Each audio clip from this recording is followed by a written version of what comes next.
This is episode number 471, Coaching with Michelle, Dating After Divorce After a 24-year unhealthy marriage.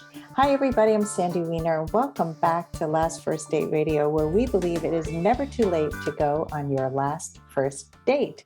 And if you would like some support on your journey to lasting love, I wrote a book for you, and it's called Becoming a Woman of Value: How to Thrive in Life and Love. It's filled with 30 chapters, including stories, tips, exercises, all designed to help you step more fully into your value, which is really the place to be if you want to have the life or love life that you're desiring. And you can find it on Amazon for Kindle or paperback. And this week's tip from the book is step number 2, which is create a life that energizes you and fills you up.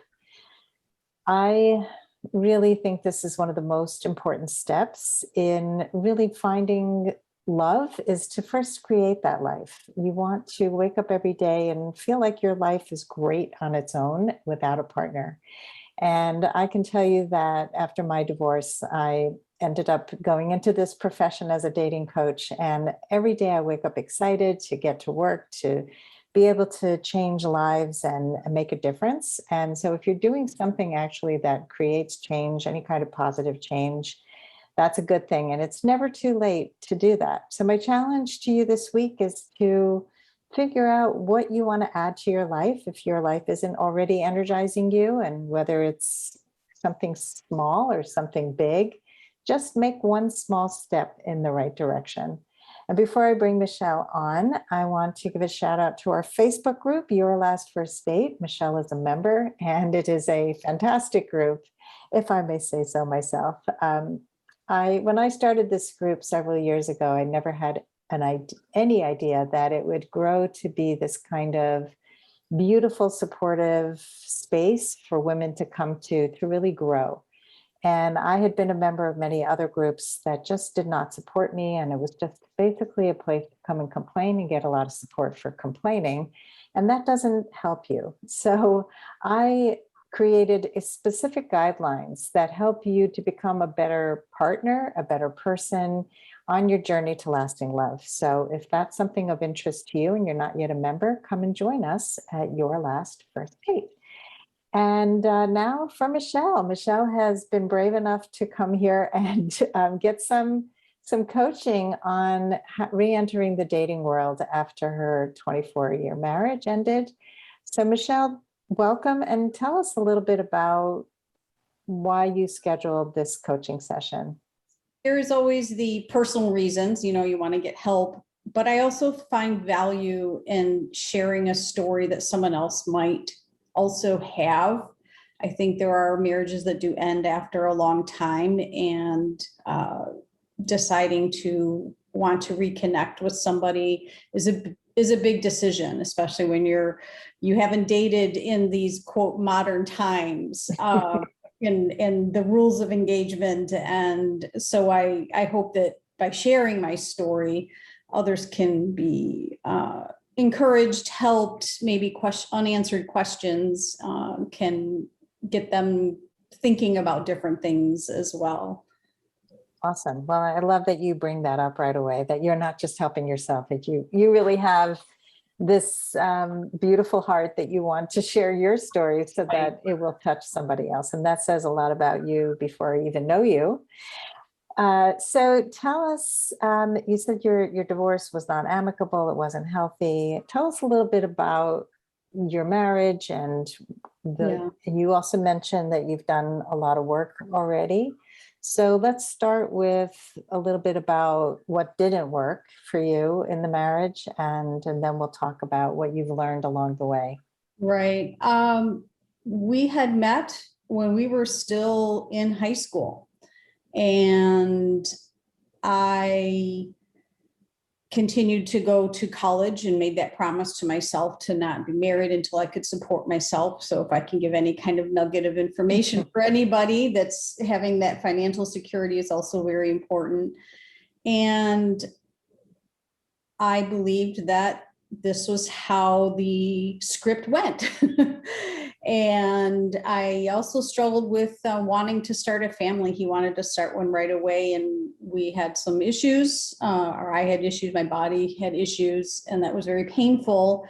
And I don't know if I quite processed the losses that I had at that time. And we did end up having two beautiful children who are now adults. And the struggles of being a working parent, a mom, and still doing all of the womanly things, I put the quote marks around that, and the career and the children, and not having any kind of idea of how you're going to parent together before your parents added an incredible amount of stress.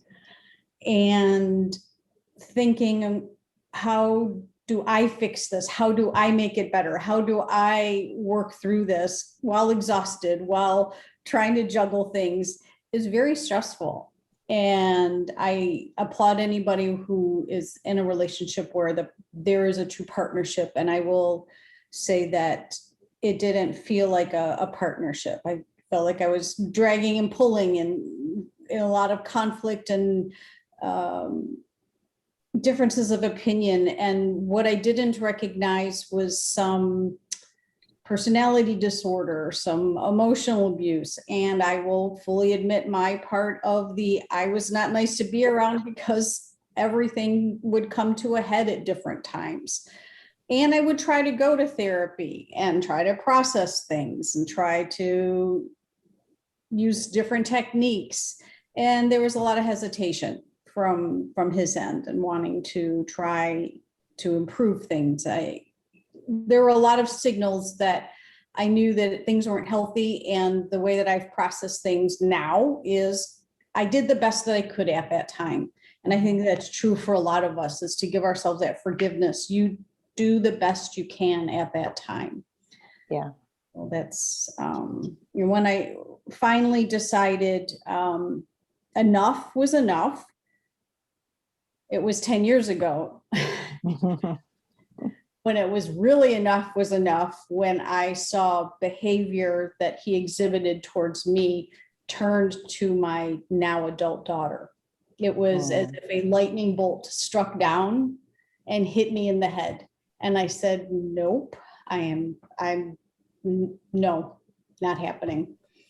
So I encourage anybody I didn't even recognize what was emotionally abusive. And there are resources out there for women to try and get out of these situations and be prepared for the worst. And you have to have an incredible support system to do that, and resources. And although I was not in a physically abusive situation, I didn't feel physically threatened. The whole process from announcing the divorce, I knew at that moment how I needed to continue to communicate and not communicate, and call it stick to your guns. There were a couple conversations that I allowed to happen, and they spiraled exactly how the support system said what was going to happen. And when I say support system, I mean leaving abusive partners, and they have scripts on what is going to happen and what you can expect and what you need to do to prepare yourself. So it's I don't regret where I'm at right now or how I did what I did, and it was extremely painful for everybody in their own ways. Well, it sounds really, really stressful, really painful on many levels. First of all, struggling with some fertility issues, it sounds like in the beginning, and losses. You had miscarriages. I did, yes. Yeah, and that's all of these things, I think, are when you don't have you lose a child that somebody can see, or you don't have physical abuse, they're kind of hidden from other people. And so it can feel like it's not as real or as important. And I think a lot of times people will downplay Mhm. or not feel they have a right to be as distressed or as sad or as overwhelmed as we are. And Mhm. I think it's something I would love to shine a light on, because I think emotional abuse in many ways is worse than physical abuse. I too had a miscarriage early on in our marriage, and then I had a physically handicapped, genetically diseased child. And having gone through that, if you are not in a solid partnership, you're now dividing who you are. So I understand the trajectory, and I understand how you took on more and more, Mhm. where he became harder to live with. Is that Yeah, pretty much it? it is. And one other, I think, key element here was the last ditch effort for him to try and control, because he did not want to be divorced. 2 weeks before the judge signed, and we had already gone to our final meeting with the judge. In fact, he wanted to take it to trial, and we are not wealthy people. He wanted to drag it out. His last stand was to share very personal things with our adult children. Hmm. And my adult children left with him when he left, for they believed what he had to say. Mhm. And they estranged from me. My son is still estranged, and my daughter recently reunited with me. And she has come to the realization, why is he like this? What is wrong with him? In reference to my ex-husband. So she's kind of come full circle with understanding, because I chose to not include them in any discussions. And he chose to bring them into the middle of this. So now when I reference back to deciding it was over 10 years ago, I cannot imagine having to co-parent with somebody for 10 years of a child's or adolescent's life in this environment. So I feel for anybody that, the first rule is leave the kids out of it. Mhm. And I don't understand why folks do that. Our most wonderful and amazing part of our marriage is having these two lovely children, and the incredible amount of hurt that he wanted to extract or inflict on me through them. How one cannot see that just speaks to how incredibly damaged he is. Yeah. So, yeah, I feel for anybody that's gone through that, has gone through that. And I needed such support from a counselor, from family, and it just gets difficult to keep retelling the story over and over, and to keep taking the high road and just reach out to them. I'm still here for you if you need something from me. And it did help my daughter she came and she wanted to talk, and that must be hard. Let's, and get you help. And I'm so upset that so much pain had to be caused by him. Yeah. Yeah. So I feel for anybody in that position. Yeah. And I feel for you having gone through that. I mean, Yeah. it's so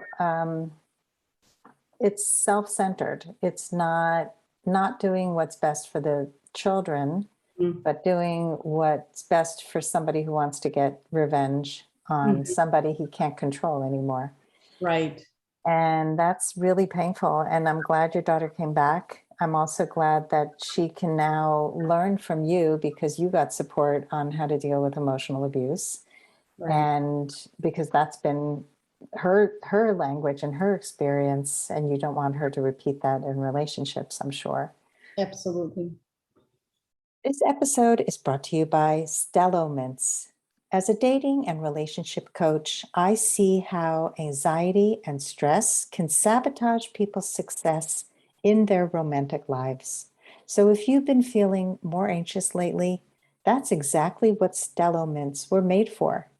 They're powered by CBD, and they're a fast and simple way to feel more calm and clear-minded throughout your day, and especially before a date with someone you like. And they come in 3 bold flavors: peppermint, lemon, and matcha. I got the lemon and they are delicious. And now for a limited time, you can actually get 15% off Stello Mints. Simply go to Stello Mints, that's STELLO mints.com, and use the coupon code last first date, all one word. That's Stello Mints with coupon code last first date for 15% off. So let's talk about dating after all this happens. Yeah. So fair warning, or not fair warning, but to give some perspective, my divorce was final at the end of February of 2019. He moved out at the week of the shutdown. He was not even going to leave. And then I lost my job. I was laid off. So it was as if the universe told me to sit home and rethink my life choices. And I look at it as an incredible gift. I needed so much time. So I didn't even consider wanting to date, wanting to see anybody in that way. I needed a lot of time for myself. So that time looked like, for me, processing all of this time looked like, what do I need to do to be healthy and not rush into anything with anybody, and kind of define what I think that means to date, or what does it mean to see somebody? What does it mean to try different things? So I would say only in the last month and a half have I even considered. So it's been quite some time that I took for myself, and doing things that I enjoy and love. And so you entered the podcast here with the create a life that energizes and fills you up. You absolutely have to do that. There is no other person on this earth that is going to do that for you except yourself. I can't say enough about doing something creative. I don't know what that is for somebody. Try everything. Or enjoy watching something that's creative. There's something that, to me, that taps into our soul when you can do that and give yourself that gift. So what does it look like? I apparently there are these apps out there, and I didn't read a whole lot about what you're supposed to do, what you're not supposed to do, and I just put my most authentic self forward. I will reach out to people, I will talk to people, I will chat with them, but I do know that I do not want to text people on end. And I say there's going to have to be a video chat soon. And I liked the whole Zoom thing. I thought it was safer to actually see somebody first. And I've been on a few dates. So it was, and I went in, and I always say this, I have high energy and low expectations. I have high energy to meet somebody, connect, but I don't have any big expectations. I'm not looking for a life partner at this time. I enjoy my being alone, living on my own right now. I enjoy sharing something with somebody, sharing a meal, talking, and for me, that's what's working at this point. Well, it sounds like you have a lot of good things in place already. You've done a lot of work on yourself. You have spent some time trying to figure out what you want. You know you don't want to spend forever chatting and texting, and you want to get to see somebody right away, which is all good. You mentioned something in your when you applied to be coached about that you might be intimidating or scaring off potential dates because you're well educated, financially secure, and independent. So say more about that. Yeah, I think that, and I do have some empathy for men, for especially my age group. I'm 51, is they have their preconceived notions of how a dating or courtship occurs. and it does revolve around who pays, who asks out first, who takes care of this. And so I dated someone who was 32 and someone that was 58. And there is a significant difference in the behavior and I want to call them rules of engagement. So I find it like just interesting, like just to notice the differences and try to do away with, well, I got this and I'll pay for that. And then I thought, if someone is intimidated by me and it isn't working out, I'm of the firm belief that a rejection is a gift. Why would I want to chase after something that's not mutually enjoyable? Mm-hmm. I don't, if I'm not someone's jam, then that's their issue, not mine. Right. Right. So either you click with somebody or you don't. And sometimes it takes a few times to see somebody. And like I said, I come in with the high energy of who I am. I don't try to hide it. But the expectations aren't, I don't want to overthink it. But I do have to say that being said, I do want to hear that, are they going to answer the text? There's that whole, misinterpretation of, well, what did that mean? And so that's a new situation for me. And anytime I find myself getting a little caught up in that, I say, okay, just go do something else. Quit worrying about that. Yeah. So I'm not really hearing any real problems here. It sounds like. Yeah. Well, I mean, yeah, the problems when they come up, I try to rationalize what really is the issue here. And is this person interested in me, not interested in me? And I tend to have a negative bias unless hits me in the head, and I like you. I need to express that. I spent like 3 hours with somebody, and I said, well, I wasn't sure if you like me. He goes, why would I spend 3 hours with you if I didn't like you? I said, I don't know. I'll talk to anybody for 3 hours, because just based on my job and what I do, I talk to people all day long. So what kind of work do you do? I'm in the healthcare field. So I do outpatient testing I do cardiac, and then I also do some oncology imaging, which I will say gives me great perspective. We are here for such a short amount of time, and our health is so important. And to me, if we call it a bad date where you didn't connect, where you got out and got to see somebody and you're up and moving around and you see something, you do something, it's not the end of the world. So I try to keep a little perspective in that way. That being said, moving from the more casual situation to more intimate situation for me is a whole different, because all the body image, the age, all of those things tend to crop up. And I will say that that's my next hurdle that I need to come to terms with and be okay with who I am, body image wise. So, again, being 51, having had children, I am who I am, and clothing can make you look a lot different than when you don't have clothing. Yeah. So if there's issues, I would say that my body issues are probably more issue would be the word.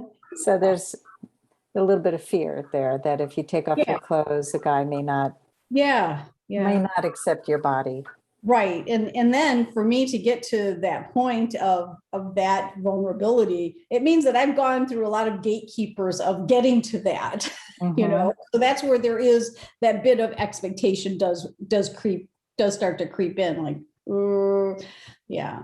And so that's sex stuff, and that's intimacy stuff. And that's, I would say, more difficult for me to talk about and express. But I think that that's true in any relationship. I mean, we aren't given the tools to have, our sex education isn't sex education. It's don't do it education, or it's negative education, or don't get sick education. Yeah.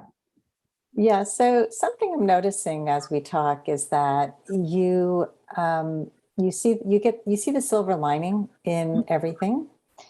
And almost to the point where I feel like there's a lack of wanting to go into the vulnerability Yep. of yourself, right? So it's like, oh, but that's okay, because Yes. and here I'm going to share my story because everybody else will benefit. So Yeah. it's like, Yep. Yep. Yep. I become more of the big picture person instead of trying to really focus and hone in. And I think I don't want to be selfish. I don't want to appear needy. I don't want, all of those little things bubble up. yeah. So I want to say that none of that is selfish. And in fact, I think when you rationalize everything, you're actually taking yourself away from real vulnerability, which is how you create intimacy. And so I think that it is hard to just let it all out. And so I want to talk a little bit about what vulnerability Yeah. looks like, because I think it's a very misunderstood term when it especially comes to dating. I Mhm. think a lot of people think vulnerability is I share my life story with you, I barely know you, and here's what happened to me, and oh my Yes. God, and my ex did this, and that's not vulnerability, that's oversharing, that's Yep. boundary crossing. And Yes. that means that you're connecting with somebody based on your wounds and not on who you really are. It Yes. means you're also processing your stuff still, and you're doing it with other people that you're on dates with. So Right. And to be honest, or not to be clear, I have a script, because knowing that I could do that is speaking about my ex in a very neutral way and keeping off of that topic if it should come up. I'm very, very clear. It was an unhealthy relationship. It needed to end. We're better apart. It's healthier for both of us. And I don't go into it and this happened and this happened. I was more open here as you ask questions. yeah, And I do not do that on dates. no, that's perfect. Yeah. Yeah. So the way you shared that is exactly how I would advise you if you were my client. And I would end on, and I'm looking forward to having a really healthy relationship with the right man. So it's sharing very little about what happened. Absolutely. Here's where I am now, and here's what Yes. I'm looking forward to. And Yes. so I'm wondering if your conversations on dates are more like about, oh, I'm really high energy and let's talk Yeah. about like Yeah. fun stuff. And Yes. yeah. Yes.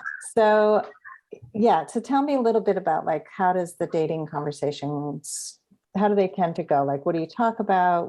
How are you connecting?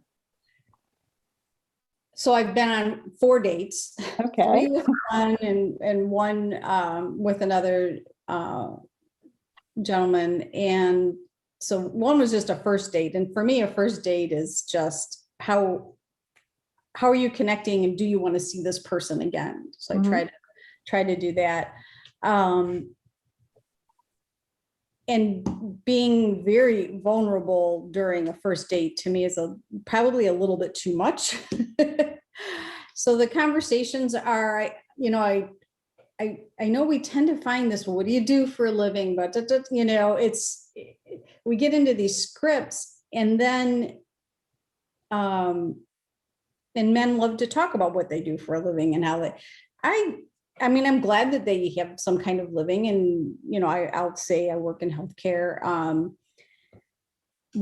Because of the pandemic, I find it, comforting that we're all just now getting back out for most part. I know some people have broken a lot of rules, and I think it's important just to say, how was your pandemic experience? How are you feeling now? How are you, were you alone for a long time? And just say that I think it's important and we talk about it. And I use the analogy, I don't say this at the date, but after a woman has a baby, you want to tell that story over and over and over because it's that you've just been through such a major thing, and retelling that story, it just is a really good way to process it. And I don't think men have had to do that before often, this, major disruption in their lives that was so hard. And I've seen, even just in general talking to men, not even for dating, they're processing a lot too. And they didn't know what to do with themselves. And I think opening that channel, if you want to call it, to just just talk about it. And how did you feel and what did you do? And so other than that topic for dates, it's, what I like to say that it seems so much more important than these jobs that all of a sudden were taken away, or you were sent home and you didn't have that job that defined you. What did we turn to? We turned to, well, we watched a lot of Netflix, but that's the arts. I said, that's so important. And I'm a creative and I do artistic things on the side as well. And I like to talk about those things. And I like to know, what did they do that's taps into that. So. Oh, those are all good topics. I will say that getting into a deep feelings related conversation puts you into the role that you are at work, which is a caretaker. And you don't want to put yourself into his therapist. Sure. And so that's a fine line that we walk. There's it's lovely to tap in because it is something that you want to know, but you also don't want to get too deep. When I talk about vulnerability on a very beginning of a relationship at the first date, that could look like, I'm a little nervous today, meeting you, or I've had such a hard day at work. I'm so excited to meet you today. I'm really looking forward to a great conversation. Just kind of tapping more into your feelings than feeling like you have to take care of him, because I feel like that's a natural role you fall into. I can see that. Here you are, like teaching my podcast listeners and taking care of them. And so I think focus back on Michelle and on you and how you're feeling, and just share little things like that. I think talking about your passions is a very warm, feminine, it's like a feminine energy when we use that word to share. Can I share with you something I'm really excited I'm working on right now? And then you could say to him, what are you working on that excites you? So when we have these work conversations, they're really boring. They tell you nothing about the person. People go into a very fact-based, I do this. That's not who you are. It's what you do. And so I'm a lawyer. I'm a healthcare worker. I'm a doctor. I don't care. I don't care where you went to school. None of that tells me anything about who you are inside. And so when you share what you love about the work you do, or you can say, I get to make a difference in people's lives, or I love being, the awareness I have of my own health and how grateful I am every day when I wake up with high energy. And then you can just say, what are you grateful for? You get into gratitude, or what are you looking forward to? And but trying to keep the conversation less on you being the listener and the therapist and let me take care of you, because that will determine how you are in relationship, and you don't want to go back there. Let's take a quick break to hear from our sponsors. This episode is brought to you by Amazon Music Unlimited. You can listen to over 70 million songs and thousands of playlists and stations. Plus, you can now stream your favorite podcasts like Last First Date Radio. You can listen to any song, anytime, anywhere, on any of your devices, your smartphone, your tablet, your PC or Mac, Fire TV, and any Alexa-enabled devices like the Amazon Echo. Get Amazon Music Unlimited for free for 30 days. Just head on over to getamazonmusic.com/lastfirstdate to learn more and claim this offer. And I'm also keying into the time that the literal, how much time does someone speak versus I speak. And that shows a genuine interest when the other person would like to hear what you have to say and asks those open-ended questions. And that definitely helps me determine if there's an interest beyond, the interview type of date situation, I call it. Right. So bringing vulnerability back into that. a lot of times people will talk incessantly when they are nervous, Yeah. not just self-centered. Yeah. We can easily assume they don't care about me, they're just talking about themselves. A lot of times, especially men who, you said it before, men don't always share these things with other people. They don't share with their male friends. Let me tell you about my emotions. Yes. But Yeah. here's this lovely woman who's saying, tell me how you feel. And they're like, let Right. me vomit out my Yeah. life, right? Yeah. Yeah. Yeah. Yeah. So a lot of times it's really about how you guide the conversation. And Mhm. so redirecting, interrupting and saying, wow, that's a really interesting story. But, that's the kind of thing that I think, if we know each other better, I'd like to hear more about that. Mhm. For now, I'd like to focus on some fun things that we've done. Mhm. And then you can share, the last fun thing I did was this, and see if he asks you a question. Right. If you interrupt a man and he gets annoyed at you, Yes. that's a good sign that he's not somebody who, Right. Right. he might be controlling. He doesn't like to be told what to do. Right. He can't be redirected, and you've come from Yeah. emotional abuse. So you want Yes. somebody who is able to hear feedback and, Yes. present it in a kind Yes. way. I'm very cued into those little turns that you can see, or just something that's a little bit irritating. You know, we were out and we wanted to go somewhere else, but I needed to use the ladies' room and a lot of places were closed. So he was driving his car, I was driving my car, and where I could have imagined the situation in the past, I could visualize how much that would have escalated into an argument and escalated into much more than just trying to find an open place that has a restroom and a discussion. And just watching that reaction of, well, this is a ridiculous situation. This fast food place is closed, that's closed. Let's go here. And just their reaction of, oh, okay, that's a great idea. I'll meet you there. And just that neutral, oh, we had to drive to two places, big deal. I knew enough to, it wasn't a test. It just ended up being somewhat of a little bit of a test of how, a little bit of a stress, a little bit of a different, a little bit of a wrench in a plan. How do they react? Mm-hmm.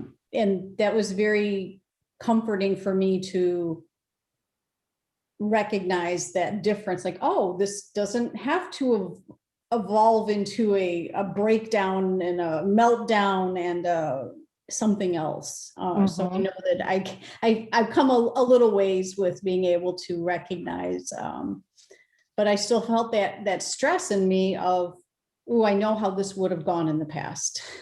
Yeah. And it's like PTSD. It's going to come Yeah. back. Right. Yes.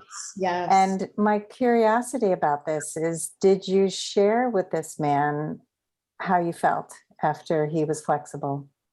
I did not, for I felt that would have delved into the category of my ex was like this, and I certainly don't want to do that. So that's in your head. Yeah.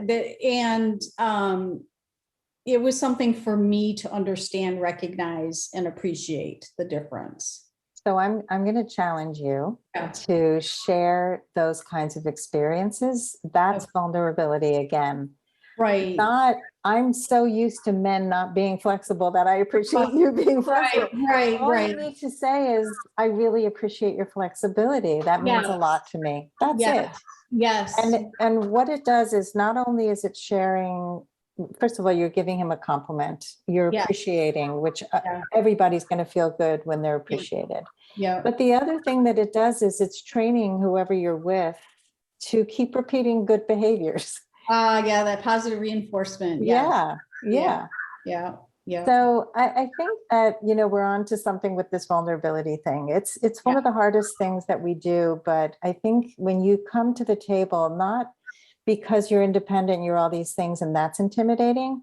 I think what could be off-putting is when you appear to have it all together and not really need a man. I think you're right. I 100% agree with you. And that's where I'm trying to navigate, that genuine compliment, that and that, like you said, that positive reinforcement. Because when you're with somebody, you do end up needing each other, but I don't mean like you can't do it on your own kind of thing. It's just, yeah. You need to have a place for a man in your life, or he's not going to feel needed. Correct. And then I heard you mention needy before, and I want to just differentiate the difference between needy and having needs, because this gets very confused out there in the dating world. Everyone has needs. You have a need for many things in your life. You have a need for kindness and consideration. You have a need for good communication, for compassionate I'm just, from what you shared with me, I'm guessing on some of your needs. Sure. And that's good. It's good to know, like, you have a need for somebody who's not rigid. You have a need for somebody who's flexible. That's a need. And when that need is met, it makes you feel a certain way. It makes you feel happy. It makes you feel at peace. It makes you feel trust. And trust, after being in an abusive relationship, is huge. And so the ways that you build trust are by having your needs met in a relationship. Needy is when your needs are not met, and then you get really grouchy, like you did in your marriage, because you were taking on too much. You took on everything, and then now you're pissed off because the other person isn't meeting your needs. And so, that's when you start feeling needy and whiny, and I don't know how to get my needs met. Correct. So being with a healthy person who is kind and considerate, you express needs, he expresses needs, you both express feelings. And if your needs are not met, he may not understand that he did something wrong until you tell him. And if he takes it in well and accepts it, then that's a great thing.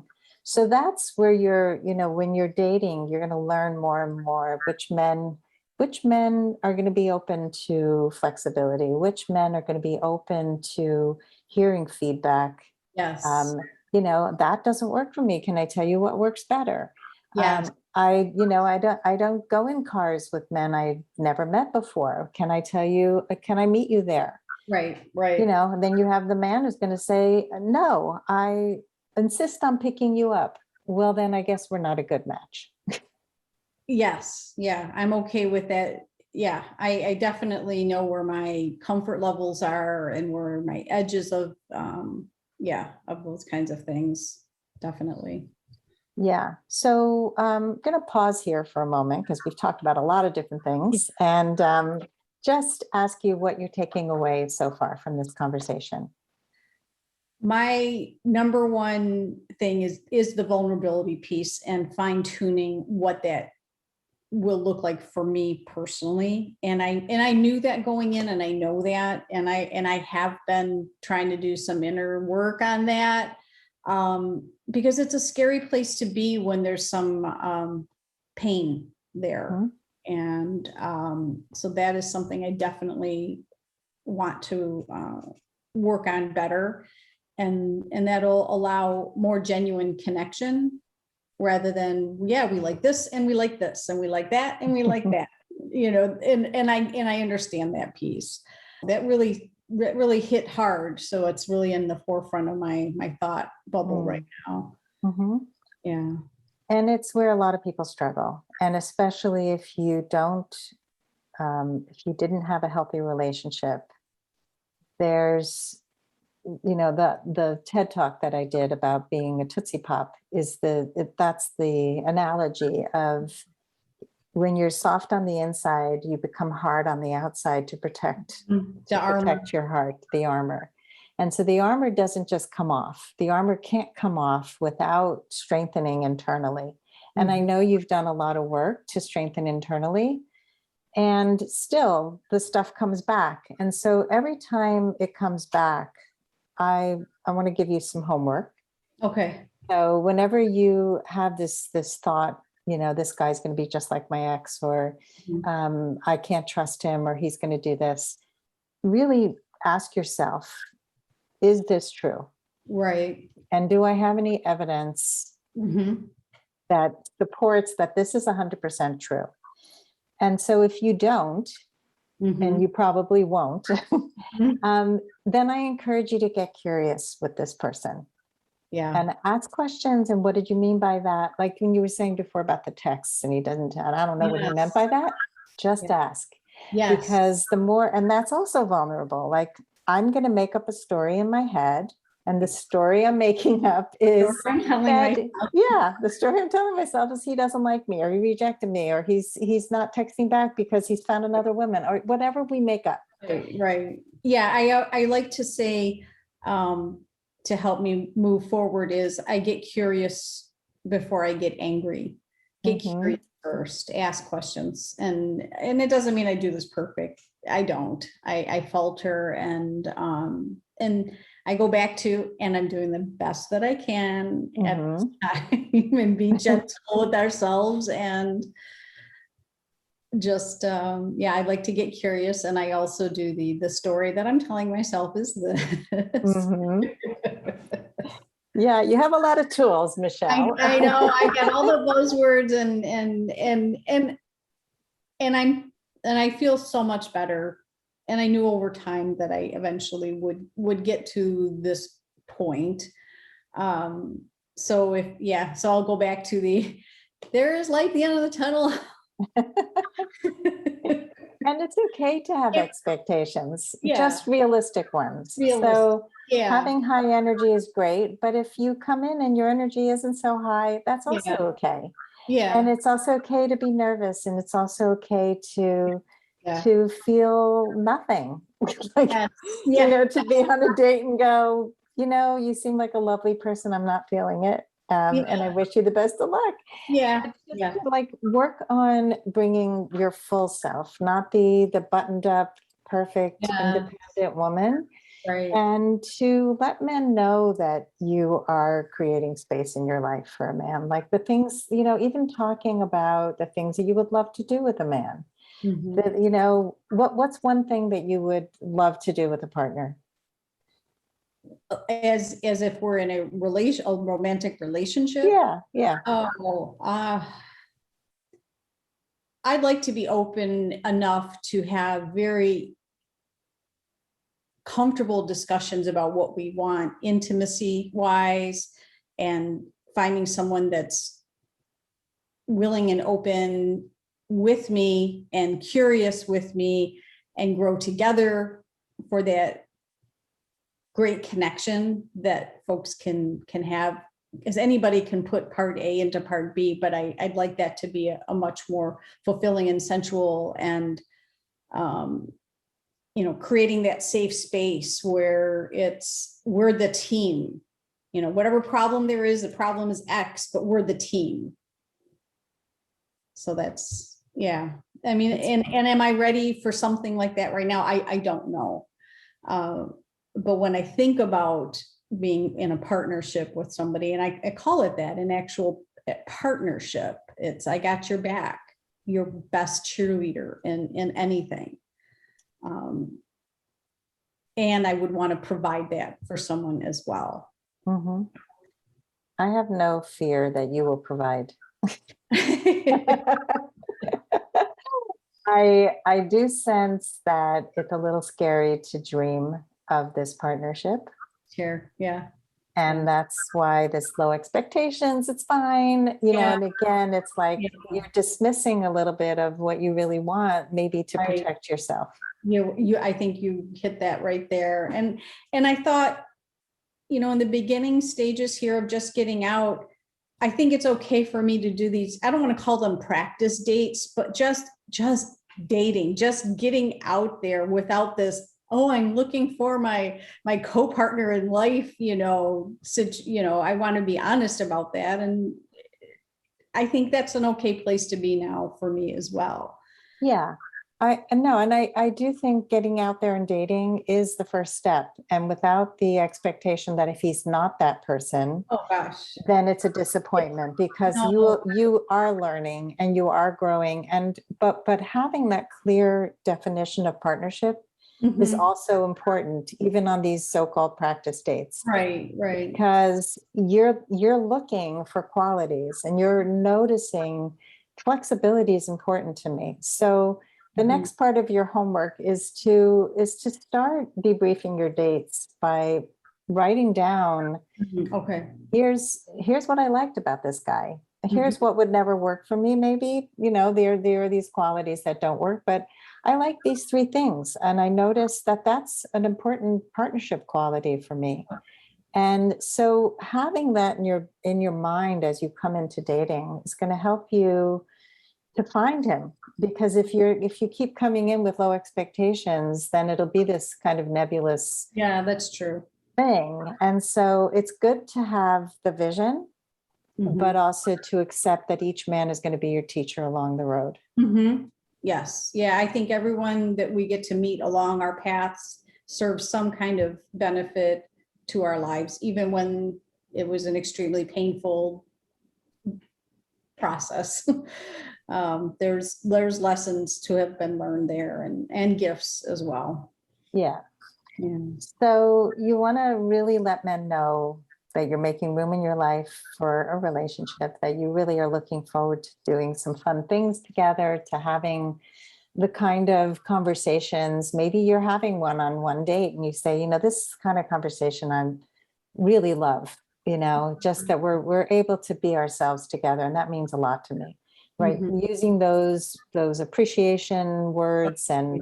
and reinforcing behaviors that you are looking for. And I think that the more you date, and if you keep showing up with more vulnerability, with more of, I do have a vision, but I'm also accepting that it may take time to find him. Mhm. And I'm also finding me along the way, Sure. Yeah. and so finding you looks like taking another layer off the shield of Mhm. perfection. Yes. And and then having a man really see, oh, maybe he wants to show up and be a provider for you or protector, and Mhm. that makes him feel like a man. And so Mhm. you're allowing a man to show up and be a man, which is not something you had in your partnership before, which what didn't feel like partnership. Right. Yeah, exactly. Thank you. You're welcome. I'm excited for your future. It sounds like you're integrating things very quickly and you're willing to get out there and to put yourself out there. And I think with making these little tweaks along the way will help you to get to your last first date. Fingers crossed. Well, keep us posted, do your homework, Yes. Yeah. and great. And thank you for sharing, and being willing to be open so that other people can learn from your experience. Yeah. But most importantly, that you Yeah. will learn from this Yeah. experience. Yes. Yes. I know I have my specific Michelle homework that I need to do. Yes. All right, Michelle, thank you so much. Thank you.